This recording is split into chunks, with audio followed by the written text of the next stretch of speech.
আমেরিকার দেওয়া দূরপাল্লার ক্ষেপণাস্ত্র দিয়ে ইউক্রেন প্রথমবারের মতো রাশিয়ায় হামলা চালিয়েছে, যার কারণে ইউক্রেনে নতুন করে রাশিয়ার সাথে যুদ্ধের ব্যাপারে উত্তেজনা ছড়িয়েছে। বিবিসির এক খবরে বলা হয়েছে, সকালে রাশিয়ার ব্রায়ান্স অঞ্চলে আর্মি টেকনিক্যাল মিসাইল সিস্টেম ব্যবহার করেছে ইউক্রেন। এর একদিন আগে আমেরিকা তাদের সরবরাহকৃত এই ক্ষেপণাস্ত্র দিয়ে রাশিয়ায় হামলার অনুমতি দিয়েছিল ইউক্রেনকে।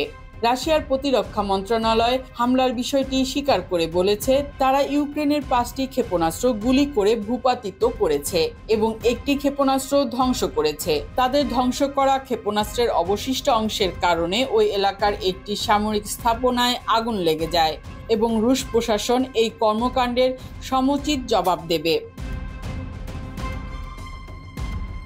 এদিকে রাশিয়ার পররাষ্ট্রমন্ত্রী সের্গেই ল্যাভরভ বলেছেন, আমরা এই হামলাটিকে রাশিয়ার বিরুদ্ধে পশ্চিমা যুদ্ধের একটি নতুন সংস্করণ হিসেবে দেখব, কারণ রুশ অঞ্চলে ইউক্রেনের হামলায় আমেরিকার কোনো হাত আছে কিনা তা বোঝার চেষ্টা করব।